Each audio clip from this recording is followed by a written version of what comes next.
개혁신당 입장을 좀 들어보겠습니다. 허은하 개혁신당 대표입니다. 안녕하세요. 네, 안녕하세요. 개혁신당 허은하입니다. 자, 내일 2개의 표결이 있습니다. 네, 개혁신당 당론 정했습니까? 혹시? 저희 당론은 이미 기자회견도 했고 네. 또 어제 연석회의 그 시도당 위원장들과 당협위원장들 다 모였을 때도 네. 말씀드렸습니다. 그러면 찬성? 네, 당연히 찬성입니다. 저 김건희 여사 특검법을 먼저 할 것 같으니 그것도 찬성? 김건희 여사 특검법에 대해서는 기존부터 찬성이었고요. 예. 탄핵안도? 탄핵안에 대해서는 이번 계엄 이후 찬성으로 돌아섰죠. 알겠습니다. 결과는 어떻게 예측하세요? 그러니까 어떤 예측하고 예상하기보다는 당위에 대해서 얘기를 좀 해야 될 것 같은데요. 예. 그 탄핵 소추안은 당연히 반드시 가결되어야 한다라는 것이 저희 입장이고, 그렇지 않으면은 미래가 없다라고 생각을 합니다. 그러니까 이 위태로움, 제가 그 국회의원이 되기 전에 브랜드 전문가였고 예, 맞아요. 국가 브랜드 가치에 대해서 연구하고 그걸로 이제 박사가 된 사람인데 예. 지금 이 사건으로 인해서 국가 브랜드 가치는 아마 100조 정도 이상 손해를 봤을 겁니다. 아시겠지만 저희가 강남 스타일부터 시작해서 BTS 내 K 드라마 여러 가지를 통해서 아파트도 있어요. 지금. 예. 예. 최근에는 이제 로제 아파트까지 영국에서 2등까지 했던 겁니다. 예. 그런데 지금 영국에서 대한민국 출입하기 위험한 국가로 지정했습니다. 예. 그게 영국뿐입니까? 미국, 지금 일본, 우리의 나라에 대해서 어떻게 말하고 있는지. 예. 그리고 어제 국회에 보니까 외신이 정말 많이 왔더라고요. 그래요? 예, 그 정도로 해외에서 관심이 많은데 좋은 일이 아니라 부정적인 일로 이 나라 위태롭다라고 말하는 거 아니겠습니까? 박근혜 탄핵 때와는 좀 다르다고 저는 생각합니다. 왜요? 그때는 정치인이 아닌 사람이 국정에 가입했던 국정농단 때문이었지만은 예. 그 정도 수준이 아니에요, 지금은. 지금은 내란의 문제입니다. 아주 엄중한 부분이고요. 예. 이거를 처벌하지 않으면은 제2, 제3의 계엄령 계속 선포될 거고 그래도 된다라는 의미 아니겠습니까? 그러면 박근혜 전 대통령 때는 박근혜 전 대통령의 잘못도 있지만 최서원이라는 외부인이 개입해서 문제가 된 건데 지금은 윤석열 대통령 그 자체가 문제다. 윤석열 대통령 자체가 지시한 거잖아요. 예. 예, 그 문제이기 때문에 이건 국정 논란이고 군사 반란이잖아요. 내란 동조, 내란죄로 저희가 그래서 고발됐습니다. 자, 그러면 결국은 이제 탄핵안이 통과가 되려면 8표 이탈표, 국민의힘에서 이탈표가 나와야 돼요. 당론으로 부결을 정했어요. 어떻게 될 거로 보세요? 이탈표 나올 거로 보세요? 이탈표가 나와야 마땅한 거죠. 그래야 현실은? 국힘이 사는 겁니다. 예. 보수 괴멸입니다. 현실은요? 현실적으로 희망하기는 좀 어렵지만 예. 그래도 정신 차리는 국회의원들 있을 거라고 믿어야죠. 예. 예. 그리고 한동훈 대표 뭐 하는 겁니까? 자, 그런데 예. 허은하 대표는 탄핵 이후긴 하지만 네. 국민의힘의 전신 정당에서 의원을 지냈고 네. 이준석 의원은 제 기억에도 그 탄핵 때 단식 농성도 하고 그랬었거든요. 비대위 의원을 지냈으니까 이준석 의원이 당시에 보수정당에서 아마 봤을 거예요. 이준석 의원도 그렇고 허은하 의원도 대표도 그렇고 이 탄핵 이후에 보수정당이 어떤 고초를 겪었는지 그것 때문에 지금 중진 의원들 중심으로 야 탄핵은 막아야 돼. 절대 안 돼. 너무 힘들어. 이 얘기를 한다는 거거든요. 어떻게 보세요? 그래서 제가 윤수일의 아파트와 로제의 아파트 구분을 못하는 것 같다라는 거예요. 무슨 말씀이시죠? 그러니까 지금 기존 세대들 같은 경우는 아파트 하면은 윤수일의 아파트가 떠오르시겠지만 네. 요즘 세대는 로제 아파트 그렇죠. 문화적 차이가 있다라는 거거든요. 네. 완전 다르다고요.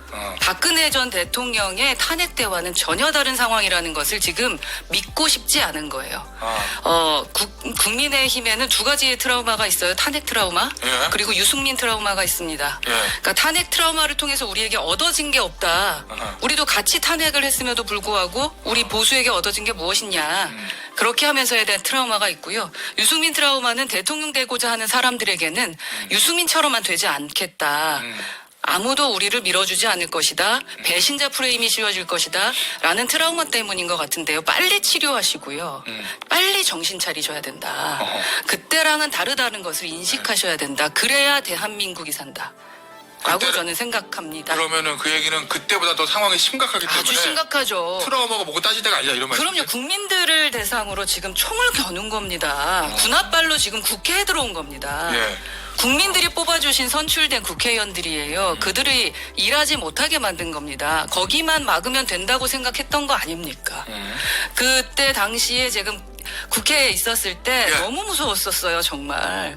현장에서. 헬기 날라다니고, 예. 예, 정말 무슨 서울에서 이런 모습을 볼 수 있다니, 예. 국회에서 이러한 모습을 볼 수 있다니 누가 상상했습니까?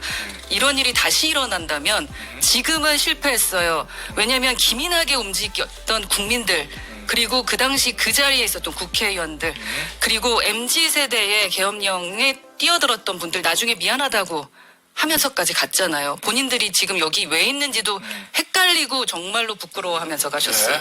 좀 뭐 한 겁니까? 근데 다음엔 어떻게 할 건데요? 알겠습니다. 저는 국민의힘은요, 이거 이런 식으로 가면은 이제 당이 되기를 포기하는 거라고 생각하고요. 위헌정당입니다.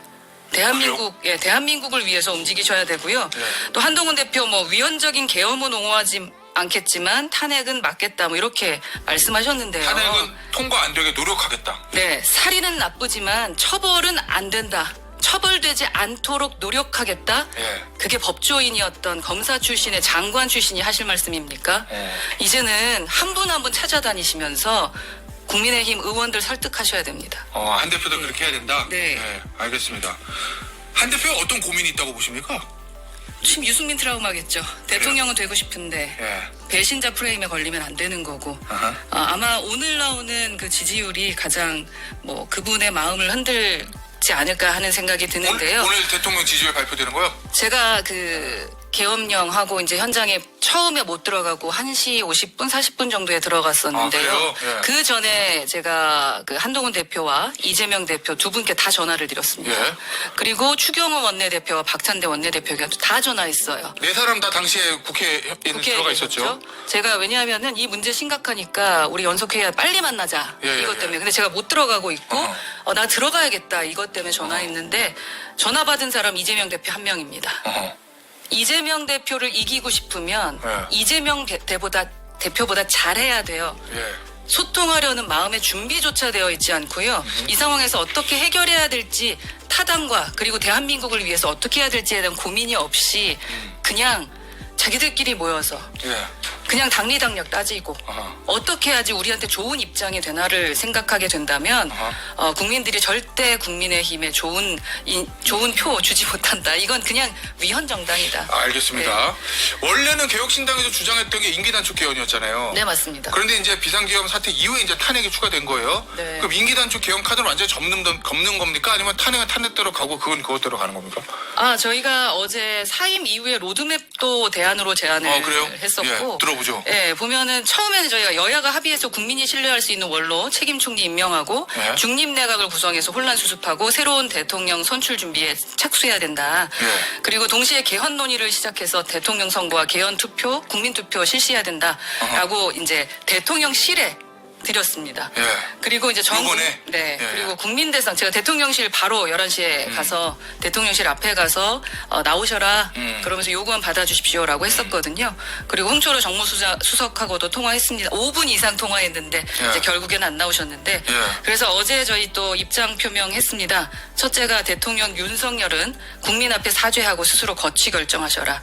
둘째, 국회는 탄핵 소추안 신속히 표결하시고 예. 그리고 국민의힘 의원들은 일말의 양심이 있다면 이해협조를 해라.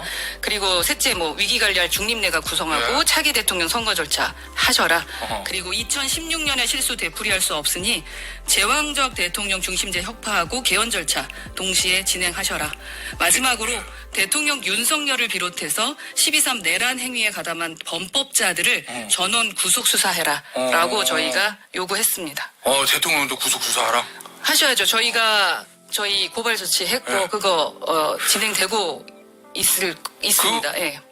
탄핵 표결보다 앞서 있는 게 지금 들어보니까 스스로 거취 표명하라는 거거든요. 그러면 네. 예를 들면 오늘 윤석열 대통령이 자 그러면 하야하겠습니다. 예전에 왜냐 박근혜 전 대통령도 제 기억에 탄핵 표결 있기 전에 국회가 정해주면 그 로드맵 따라서 거취 결정 이렇게 얘기했던 기억이 있는데 네네. 그럼 비슷하게 대통령이 국회가 나가라면 내가 나가고 거취를 결정하겠고 스스로 하야겠습니다라고 하면 내일 탄핵 안 갈 수도 있다 이겁니까? 하야하니까. 예. 하지만 뭐 또 탄핵안이 어떻게 되는 거 국회에서 정하는 걸 거고요. 예. 하야하는 걸 봐야죠. 오, 말만 그래요? 하는 건지. 예. 사과 확실하게 하시고 내려오셔야죠. 저희도 말씀드렸어요. 더 이상 할 말이 없다. 빨리 그 내려오셔라. 국민의힘의 안철수 의원도 비슷한 얘기 하거든요. 네. 탄핵을 막으려면 하야를 해야 된다는 취지? 그거랑 비슷한 얘기입니까? 오늘부로 내려오시면. 예. 오늘 부르요? 왜냐하면 말만 하잖아요. 그 다음 수순으로 빨리 총리 임명하고 아. 네, 수순들이 가야 되는 거지 말만 하고 행동하지 않는 것에 국민들 그 의심이 많습니다. 그러면 예를 들면 수습하고 내년 3월에 나가겠습니다가 아니라 오늘 당장 이 시간부로 용산에 그렇죠. 짧게 며칠까지 이렇게? 어떻게 정리하겠다라는 부분이 진행된다면 그것도 예, 있다. 그 말씀이신 거죠. 그렇게 예. 된다면 우리가 생각을 해볼 수는 있겠죠. 예, 예. 알겠습니다. 거국 중립내각 얘기하셨는데 지금 여야가 워낙 다툼이 격화돼 있잖아요. 뭐 항상 네. 그렇게 하지만 최근에 더한 것 같거든요. 네. 이거 현실성 있다고 보세요? 거국 중립내각? 사실 A+ 학점을 받을 만한 해결 방법이죠. 예. 그러나 현실적으로는 어려울 수 있죠. 예. 근데 이것이 가장 평화적인 해결법이니까 말씀대로 오늘 나가야 하겠다. 그리고 이렇게 진행되겠다라고 그러한 로드맵을 좀 말씀하시는 게 맞을 것 같다라는 거고요. 예. 그래서 하야 시점을 결정을 하시고 오늘 예. 확실하게 그리고 하야 직전까지 위기 관리를 할 그런 중립내각을 여야 합의에 의해서 진행되어야 된다라고 하시라는 겁니다. 예. 그리고 중립내각이 구성이 되면 윤석열 하야해야 되는 거고 그다음에 중립내각 관리 하에서 대선이 실시되는 것이 예. 가장 좋은 학점을 받는 로드맵이라고 생각합니다. 알겠습니다. 이 비상기업 얘기 좀 해보죠. 네. 선관위에 더 먼저 갔다는 거잖아요. 네. 국회보다 더 많은 병력이 선관위에.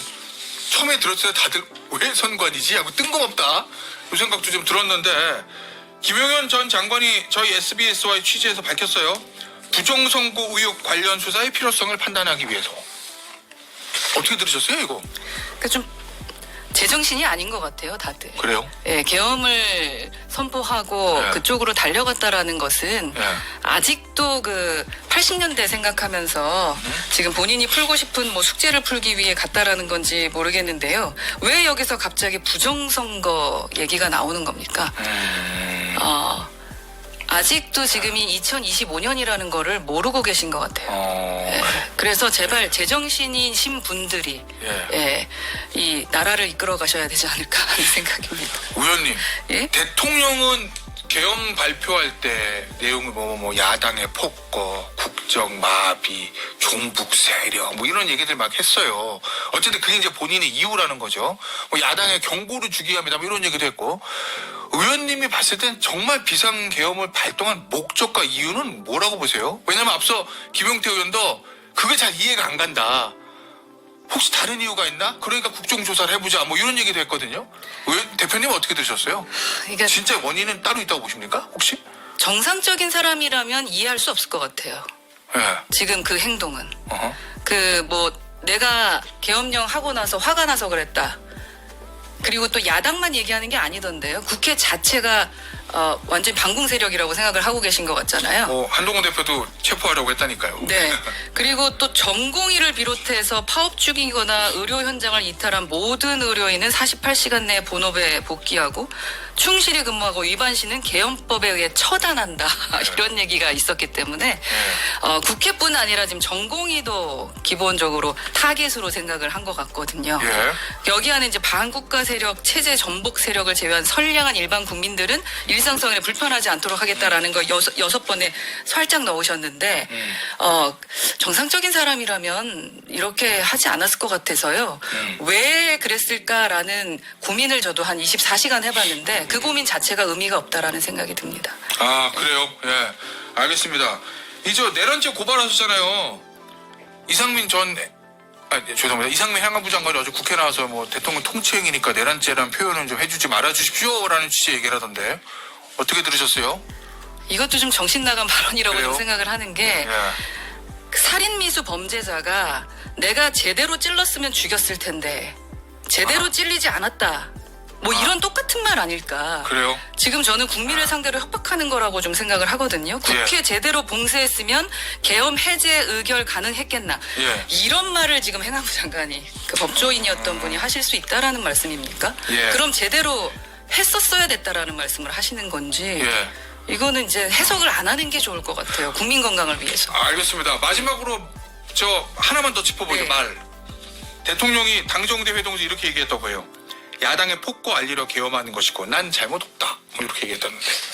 요건 어떻게 들으셨어요? 제가 예. 그 예전에 MBC 뉴스였었나요? 거기에 갑자기 온라인 그 라이브 뉴스에 나오셔서 내 귀에 도청 장치가 있다. 예전에. 라고, 예, 하셨던 예. 그분이 떠올랐고요. 그래요? 예. 예, 지금이라도 정신 차리셔야 된다. 국민들이 불안해하고 있다. 그래서 저희 개혁신당은 국민 편에서 여튼 예. 그리고 모두 함께 모여서 빨리 우리나라 정상화될 수 있도록 해야 된다. 예. 지금은 할 말이 너무 많습니다. 여튼 제정신 아닙니다. 예. 탄핵만이 답입니다. 저희 개혁신당은 탄핵에 대해서 반대했던 정당입니다. 예. 누구보다도 탄핵이 어떠한 어떠한 일이 있었는지 잘 알고 있고요. 하지만 지금 이것은 다르다라는 말씀을 드리면서 국민의힘 의원님들 제발 제정신으로 돌아오셨으면 좋겠습니다. 알겠습니다. 오늘 인터뷰 여기서 마무리하도록 하겠습니다. 지금까지 개혁신당의 허은하 대표였습니다. 감사합니다. 감사합니다.